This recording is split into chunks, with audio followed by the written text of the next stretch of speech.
Well, welcome back, everybody. Thank you for joining me for episode 180 of Playing with Perspective, the suspended animation podcast.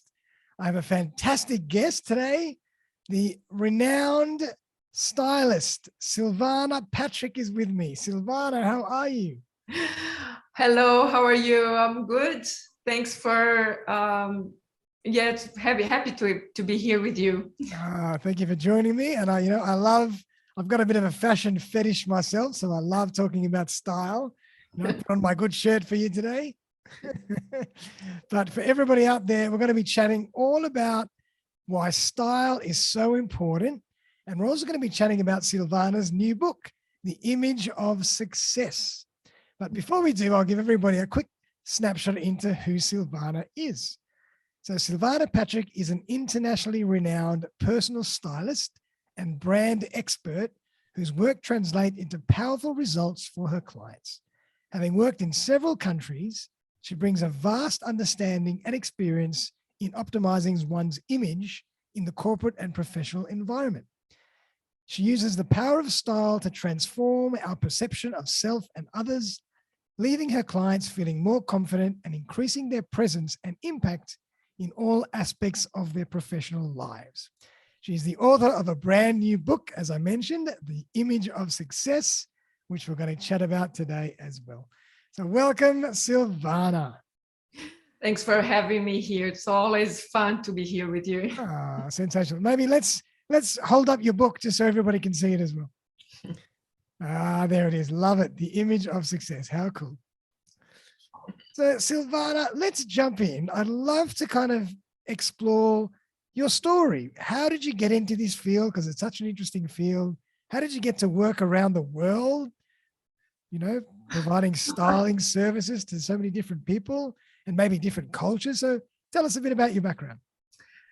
Yeah, I mean, it's a long story, right? I'll try to do it short as I can. So I've always loved fashion since I know myself as a person. So that was the no-brainer path. Yep. And I'm a fashion designer by background, so I have a fashion degree, and I didn't have a backup plan. I pursued my career in fashion. And I was very focused. We're talking about a long time ago, and there wasn't a lot of competition. However, there wasn't many opportunities either. So it was still very difficult, very limiting. So I didn't, although I have a fashion degree, I didn't pursue the creation part of it. Somehow I was drawn to the fashion industry and on the other side. So I ended up working for a textile company, and I ended up in my last work in fashion. I was working for a luxurious magazine in New York in my early 20s. So that's a very long story short. So I was in my tender years working at the top of the world, couldn't be more thrilled. But the minute I got there, I realized that wasn't my passion. That wasn't for me. It didn't fit in. And then I tried for a while, but it wasn't really for me. So I quit everything very frustratedly and went back home, packed my things, went back home. I'm Brazilian by background. So like I said, I didn't have a big, a backup plan, and I couldn't think of anything else I could do for a while, and I had to do something, and I ended up getting myself a business degree and entering the corporate world, as we do. Indeed. So because I had lived in the States already, and because I spoke English, which was a differential back in the day, I succeeded in the career because of that, but not exactly because of how I was dressing, because I was still thinking, like I still thought as a young stylist, and I was dressed as such. And it wasn't for my English and knowing the United States, I wouldn't have gone anywhere in my previous industry. So it took me a long time to figure out that I had to change the way I dressed. in the corporate world. And when I did, combined with then, my other skills, then I succeeded, and then my career took off. So it wasn't easy. It was a hard transition. And but eventually I succeeded, and then I was transferred to the US, and then I was transferred to Melbourne, and then New Zealand, and next was going to be Italy. Wow. So all of that because of my experience, my English, and all that. And I have this Italian background as well. That's why Italy was going to be next. Nice. So that was kind of not going to be. It's going to be nonstop. But then I met my husband. I was in New Zealand, and I decided to stop with the nonsense and settle down. I love it. Yeah, and that's where I started my consulting business, because then I in those aha moments, I said, oh my God, the whole styling was more popular. And then I said, why haven't I thought of doing that before? And only then did I realize that actually that was my passion, not the fashion industry per se, as I thought first, but dealing with women, real people with real goals. And then, 11 years fast forward, the moving didn't stop. We moved as a family to the Middle East. There was another book that I need to write. Wow. And then we stayed there for a while, and then it was time to come back to the real world. And we came back to Aussie as a family as well. And it's been 6 years. So in total, running myself as a business, I when I was in Qatar, in the Middle East, I developed my business in Europe and back home and in North America as well. Nice. So that I got very international when I was there. So I'm still very international because I still have clients all over the world. It's based in Australia. These days, it's, you don't need to be based anywhere in particular. So, no. And it's interesting, I'm hearing a lot more now about people doing exactly this kind of work, styling through using Zoom, and it's working extremely well. Exactly right. And I even developed an app that it's amazing. My clients are loving it. It's a shoppable mood board and a shoppable everything. They, highly personalized, curated for them. All they have to do is just click a button and they buy the items, that was curated by their stylist. So they're absolutely loving it. So with the user technology, my work is being so easy and so pleasurable to do at distance. Amazing. And yeah. I want to just touch on one thing you mentioned a bit earlier. You said at a certain point, you realized that you had to start developing your own style to get ahead. How did that realization come about? How did you wake up to that fact? Yeah, it's an interesting thing because I was quite, hard on my ways to the way I dressed. And it just gave me, I don't know. I think I at one point I got ready for that. I was tired of seeing the doors closing and not knowing why. So I started to investigate and try different things. So that's exactly what I, try to tell people, because nobody will ever tell you that you're not dressed properly. Yeah. They will never tell you. They'll simply close the doors. And that was happening to me. I said, oh my God, but I have the skills.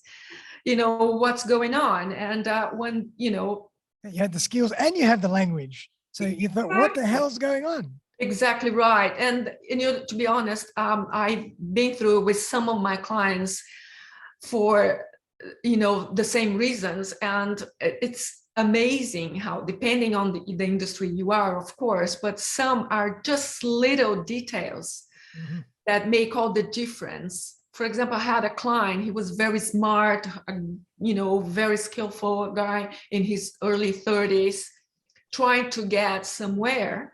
He was ready, professionally ready, but just not getting there. And then he hired me because, we're talking about New York, right? People are there. They know that everything counts as a competitive advantage. I just couldn't think of anything that could fit his style even. We went through his wardrobe. He did everything we had to do with, I investigated the company he worked for to see, mission, vision, to see what we could, better put in alignment with that, and couldn't think of anything else. And then one day I was just analyzing his images, and I saw this little earring I noticed the earring, and then I said, oh my God, try to take that off. Oh my God. And that was it. It was that, right? It's amazing. It was just like that. Wow. He took it off, and he was working for a very conservative company in Manhattan. So there you go. Sometimes you don't realize that the little details that make so much of a difference. Yep. Exactly right. So fascinating. And that was an extreme case, but that goes to show. Yeah.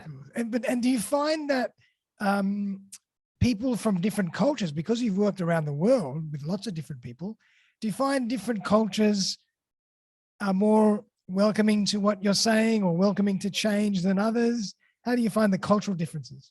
Yes. I have to say that having lived and worked in 3 different continents, everything is different. Everywhere I lived is completely different, but it seems to me that Australians are way more laid back. This part of the world is way more laid back in terms of image, which is good in a sense, right? I lived in places that everybody is way too much into image, right, which is the other extreme. So it does vary from culture to culture. Yeah. And what I'm used to saying is that the world is smaller, getting smaller and smaller. And even Australians being laid back, they deal with internationals who bring their own standards. So you're doing business with other business owners from, even if they were born here with a different background, they still bring their own, their background into to the table, right? To the board. So they judge on their terms. Mm-hmm. So that's good to know that, okay, if you're not Steve Jobs, you still have to conform, yes, right? Yes. And I suppose that's very interesting, because depending on the culture or the majority of the culture that makes up your environment, you have to adapt your style to that as well. Exactly. Because there are cultural differences as well as general differences in terms of how you should be dressed to progress. Yes, exactly right. So it's important to create resonance, and not discrepancy. Mm. So for me, dress code is to dress for who you are interacting with, who's in front of you. So, like your customer, your boss, you really have to know what the person, how to think about how that person will perceive you. Yeah, I love it. And before I jump into one of my next questions, which I really want to launch the conversation with, I just want to mention that the other day I was watching a documentary on Johnny Depp, and I was blown away by his style. And I thought to myself, he must have a stylist, because the way they put outfits together for him, hats, glasses, scarves, rings, eyeliner, nail polish, detail, and he looks like he's got his own very, very unique style. So there must be someone in the background putting that together for him. Exactly right. You touched a very interesting point. It's for him, right? It works for him. It's his signature style. Yeah. So everybody has style, even if they are not aware of it. Yeah. So knowing that and working in that is what makes you stand out. It's make you unique, and people are attracted to you as opposed to just being a copy of somebody. Yeah. Right? So it's really a balance between exacerbating who you are, but also trying to fit into where you are. So it's that balance. Yes, it is a balance. If you are in the corporate world, you are willing to get somewhere, it's important that you show a little bit of your personality within parameters. Yeah, I like that. Right? So that's a give and take thing there. Yeah, fantastic. But I mean, let's take it right back, because I really want to explore what are the real benefits, if we break them down, within according to your experience, of people spending some time to build a style that is really going to make a difference for them? Well, that's well, when I did the searching for my book, I interviewed some psychologists, and there is actually a term coin there at the moment called enclosed cognition, which is the impact, in a nutshell, it's the impact of that cloth has on you or on us.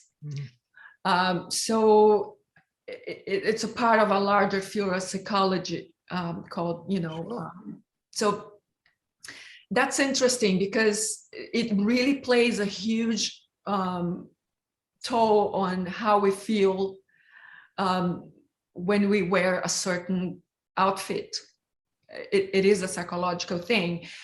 It's a convention as a society, but it does play a huge impact on how we perceive ourselves and how others perceive ourselves. Yep. So the benefit is that firstly, you get to highlight your personality as I was sharing before, but also because that boosts your confidence levels. So we all remember those days that we were feeling less than confident with how we were dressed, and we just don't feel like interacting with people. We just feel like, staying in the little corner. And the opposite is also true. When we are feeling great, you look in, like ourselves in the mirror, and we feel great. We just feel like going out and talking to people and walking even taller. So that plays a huge impact, and not many people are aware of this. Yeah, and a great point. I mean, even in today's world where we're working so remotely, half the time we don't have to change. I could wear the same thing 5 days in a row, but I don't. I get up, I feel like today's a new day, and I treat it as if I was going into the world, even though I'm sitting behind my computer and sometimes on Zoom or not.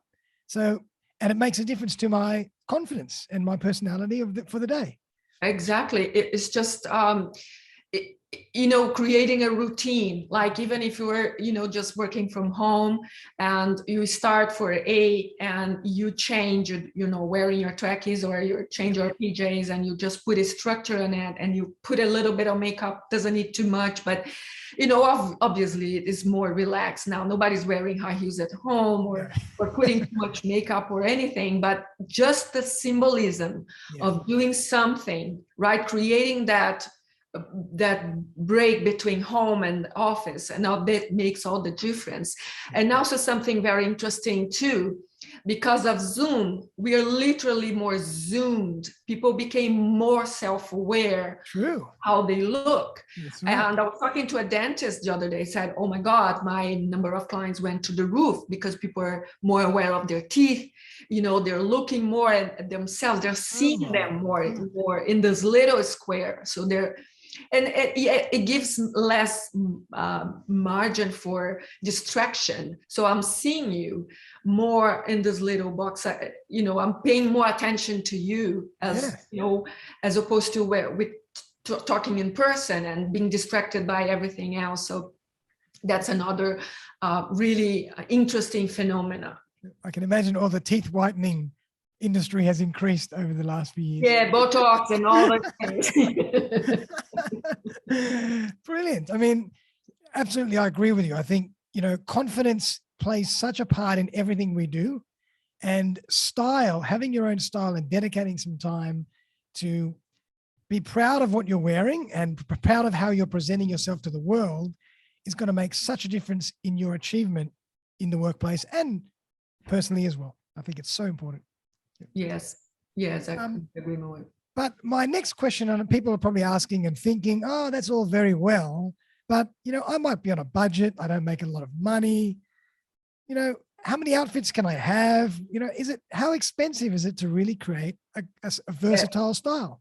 There are so many doubts about it. And actually, not many people really know what I do, actually. So because it was something just for celebrities, just for rich people, all these things, is still a lot of stigma there. But there are many things involved. First of all, it's not as expensive as it used to be. Yep. it's way more affordable. And this because there are way more stylists going on at the moment. And the second thing is, women, there is statistics that Australian women spend in average throughout their lives $250,000 on clothes that will never see the light of day, many of these items. So if you realize that, most of these items will never be worn or won't do anything for you, or you just be, fast fashion, polluting the environment and contributing. If you take out that money and invest in a stylist, or not all the money, but part of that money, a small part of that money, is actually gonna learn what works for you and learn to use more, your own pieces more smartly. Because great part of what I do is teach people the pieces, the styles that are for them. Yeah. So they look amazing at all time. It doesn't need to be designer. It doesn't come with a price tag. So in my book, I also cover this part because, if you look at the French women, they have these tiny wardrobes, yet they look impeccable. Yeah. So we need way less than we think we do. So, for example, there's a formula that says that if you have the right 12 pieces, it will make up to 40 different outfits. Oh my God. So they multiply right before your eyes. So you have almost 2 months worth of a capsule wardrobe for work, for example. You almost have to wear 2 months worth of outfits in only 12 pieces. Oh my God. So that's the thing. When you have a cluttered wardrobe, you just don't know what to have. Yeah. And right? You just tend to take the same 5 things because you can't even be bothered to start sifting through what else behind. Exactly right. You don't even know what you have, and you end up going to the go-to pieces, which are roughly 20%. So you leave all the rest of your wardrobe just untouched, just getting pollution and or stagnation. I go into the energy level as well. That's a whole other issue. So so we don't need as much as we think we do, for sure. Yeah, I love it. And I mean, I can imagine as well, like a lot of people probably tend to follow fashion, but it doesn't always mean it suits them. There's an important understanding for people is to know what actually suits them. So there might be different opportunities within the current fashion, and they have to choose which one suits them better. And you teach them how to do that. Yes, because I was in the fashion industry, I know the mechanism very well. It's any other industry, right? It's there to sell. It's propelling. So it's made to. It's a whole mechanism to make people buy, like the food industry, right? It's like the food industry. They're made for you to consume, and people are lazy. Right? They just want to copy because it's easier. Oh, I love her. I love the way she I want those glasses. I want that hairstyle. I want those shoes, whatever. Exactly right. So like we were saying that, the copy is never as good as the original. They are the trendsetters because they know what works for them. Yeah. All the other ones are the followers or the copies. Yep. And they will never be as good. So bringing the attention inwards, right? Knowing what works for you, you will become a trendsetter. People will want to look like you because people are attracted to people who dress well. That's as simple as possible. That's in us. We love that.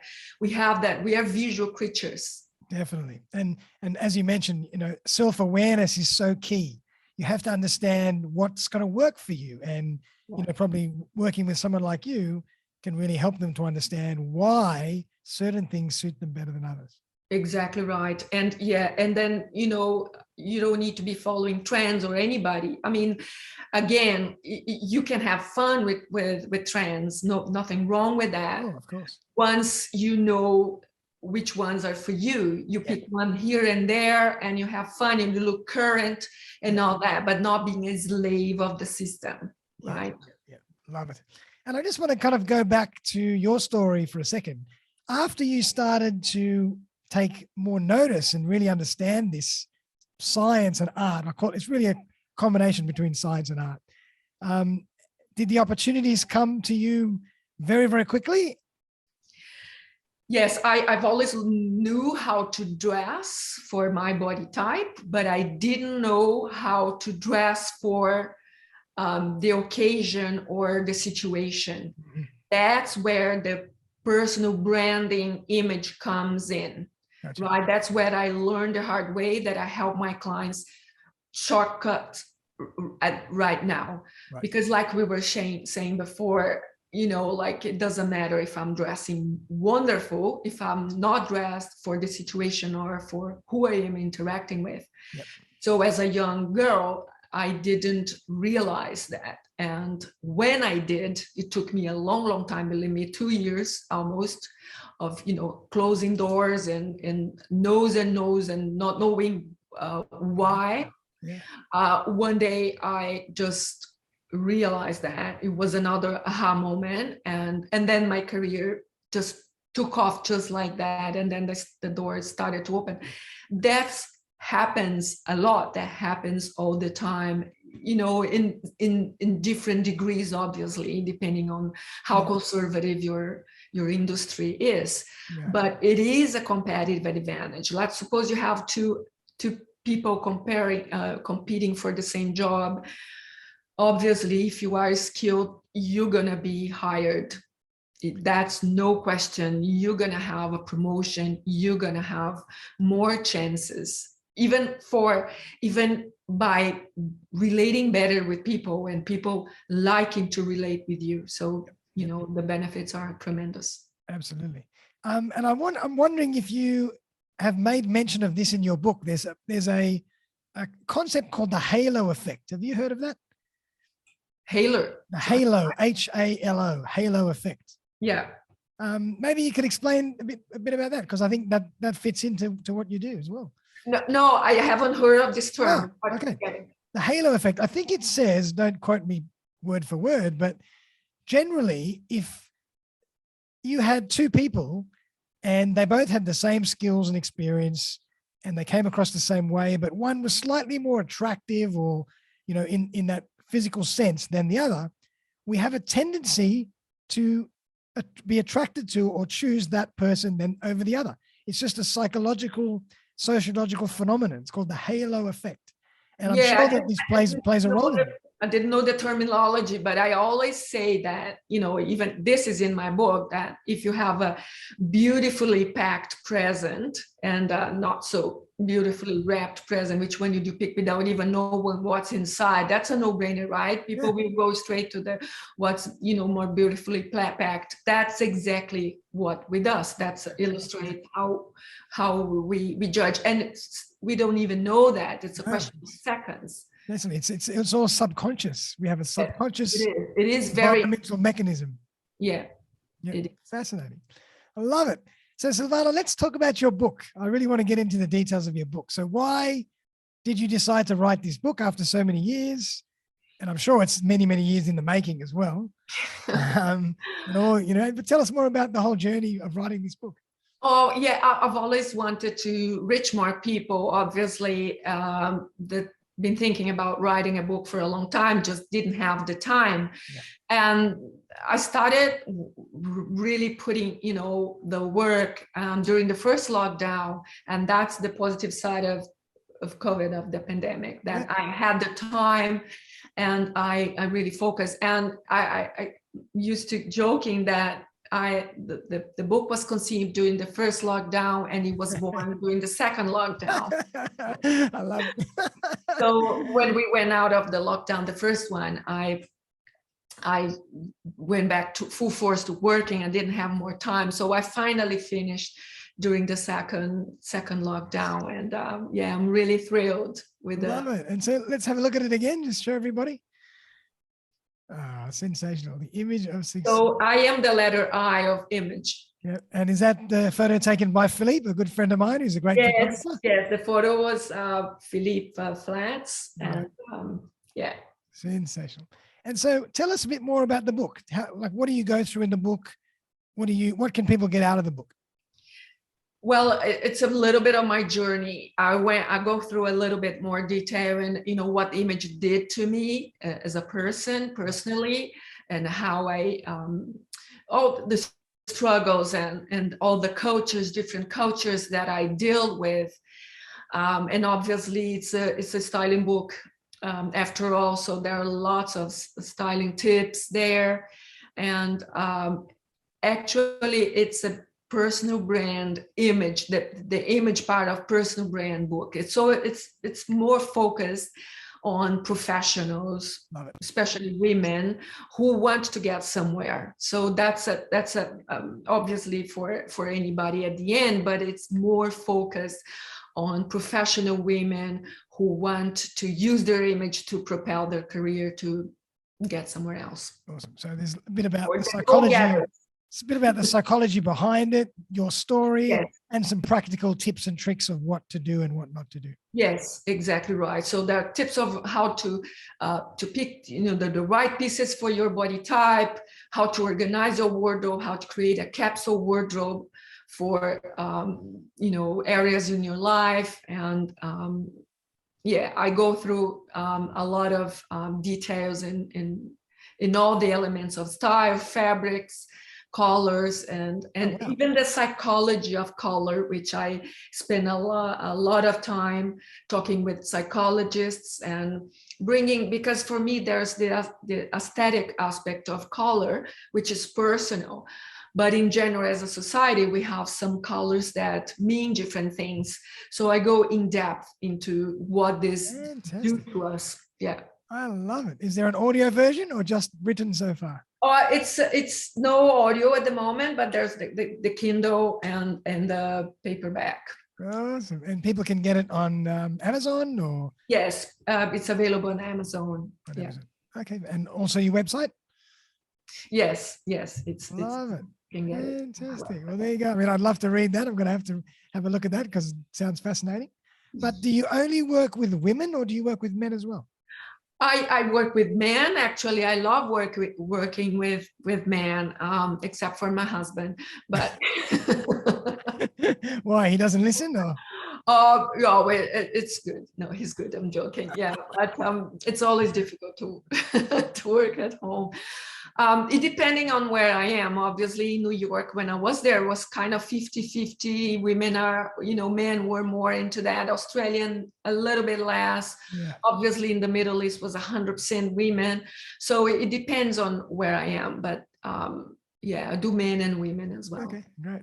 So when you go shopping or go on a holiday and you're at the shopping center with your husband, are you the type of person that will go off for hours and your husband will be frustratingly waiting, or will he come along with you and go on the journey? Believe it or not, I don't have time to shop for myself. You're joking. Hardly. And on weekends, all I want to do is just relax and spend time with my family, because I spend too much time shopping for my clients and shopping for my clients. And I do shop for myself, but I mostly shop online. Online. I was just about to ask you, do you do a lot of online shopping? I even bought my wedding dress online. Wow, no way. Yes.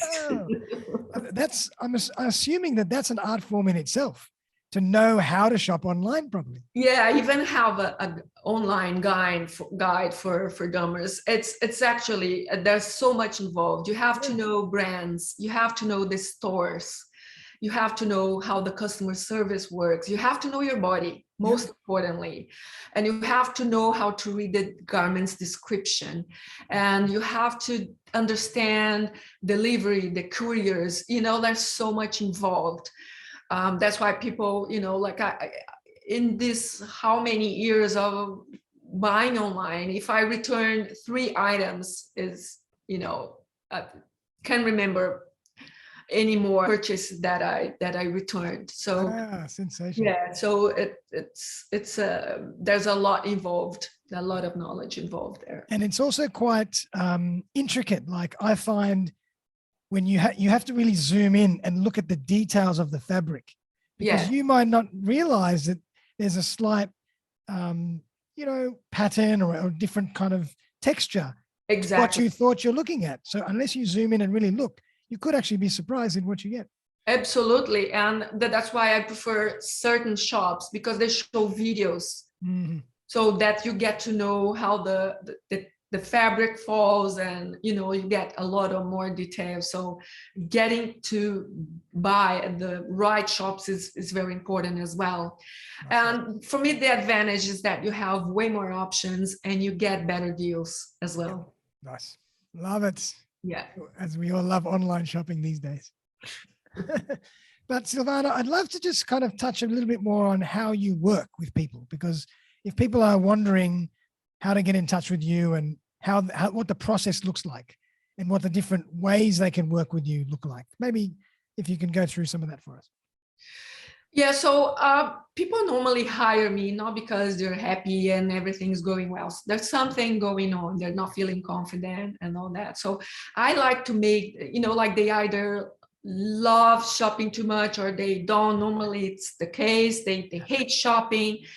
And so for me, it's making the process fun, right? If you're going on a, shopping in a actual store, I like to prepare the store so they don't waste too much time. It's not, tiring.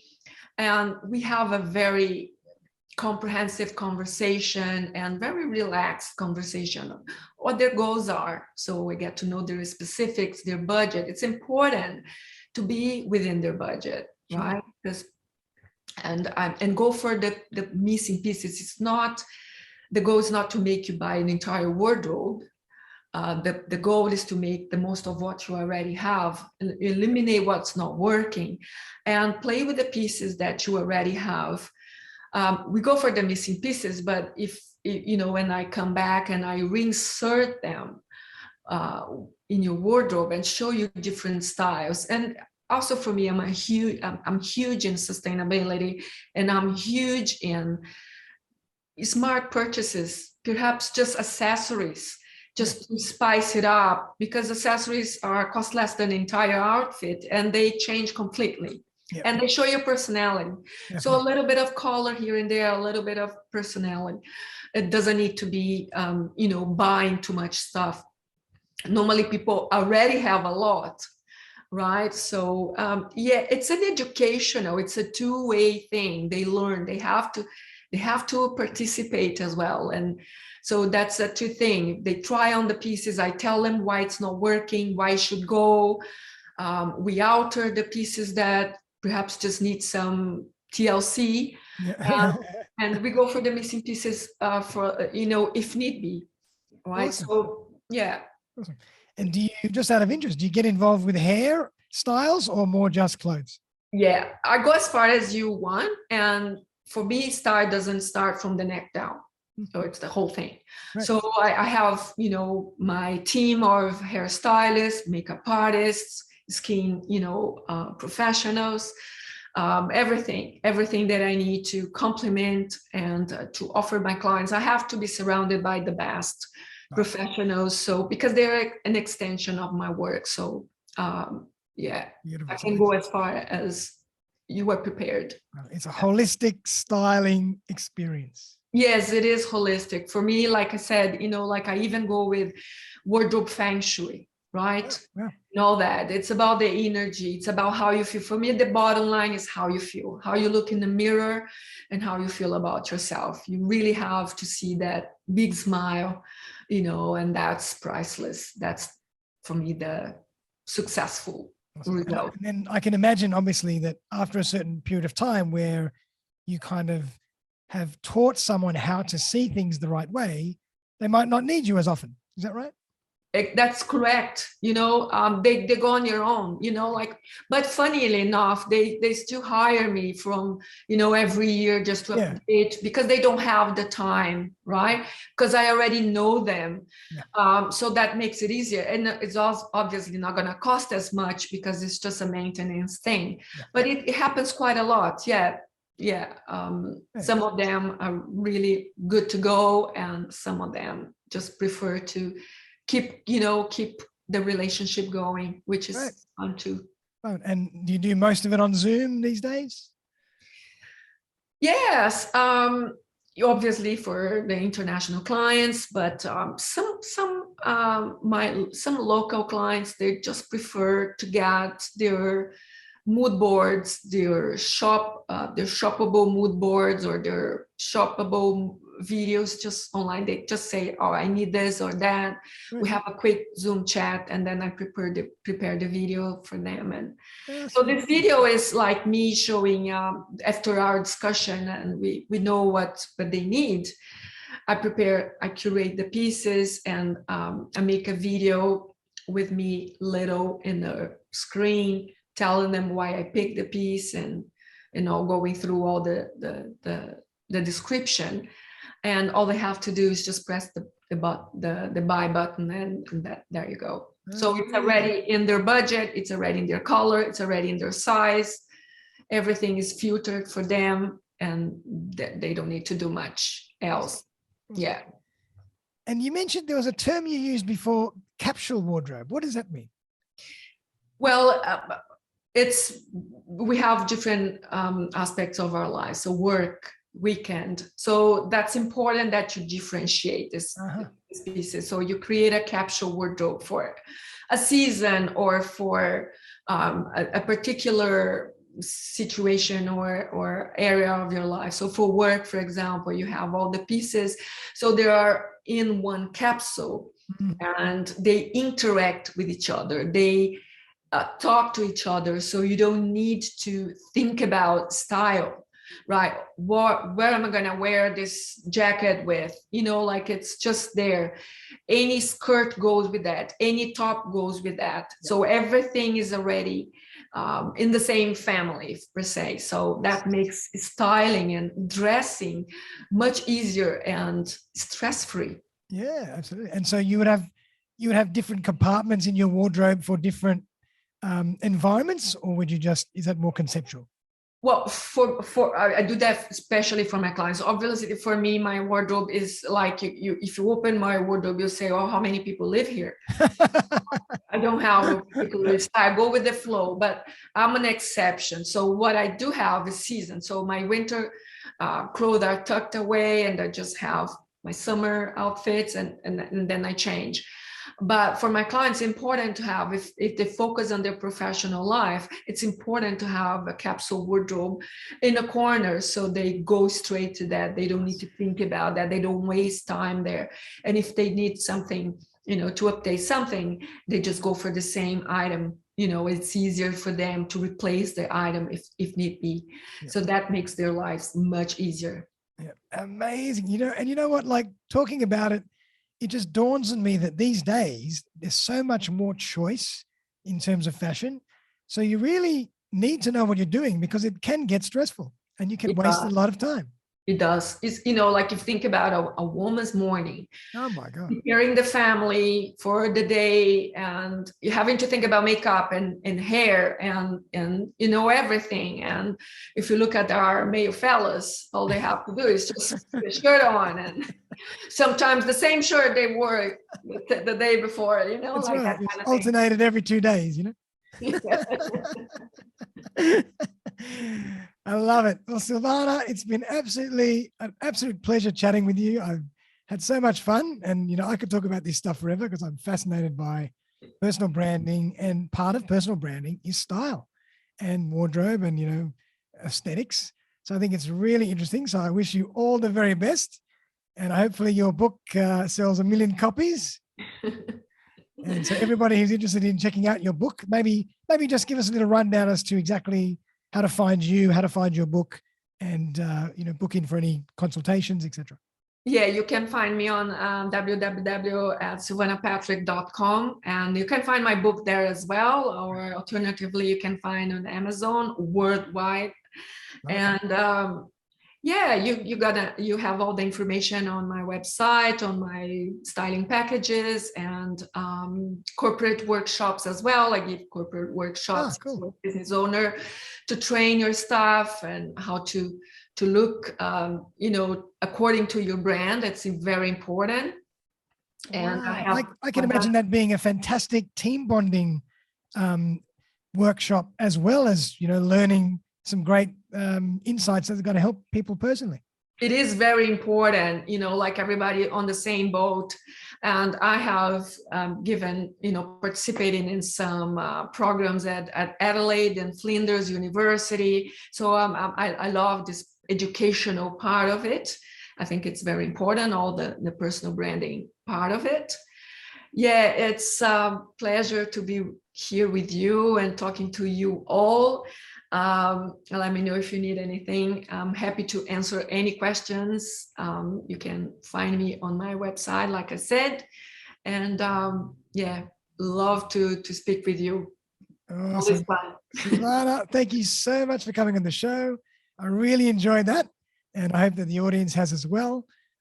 Check out Silvana's website, check out her book. I'll put all the details in the show notes for everybody, so you can link out and you can buy the book as well. Might be a good gift, possibly for some friends and family. But Silvana, do you want to leave us with any last words about style?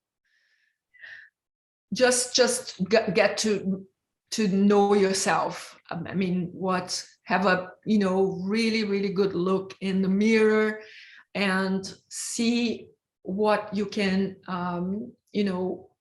try to understand where you are, who you want to be, how you want to be perceived, and how you'd like people to perceive you, and go for it. I mean, there's so much information in the internet, like you can find all this information. So do the homework, because no stylish women didn't do their homework. All of them have done their homework. So it doesn't come easy. Yeah. So do that. And you conscious effort. You can see that it's been a premeditated strategy. It's not just put stuff together and it just falls in place. Exactly. I mean, like there are people obviously who love more than others, so that comes easier, but it doesn't mean that it's not learnable. Yeah. So you're going to hit huge results if you invest in your image. Love it. Well, Silvana, thank you so much. Everybody out there, I hope you enjoyed that. We'll see you very, very soon for another episode next week. And everybody have a fantastic day. Bye for now. Thanks so much, everyone. Thanks. Bye.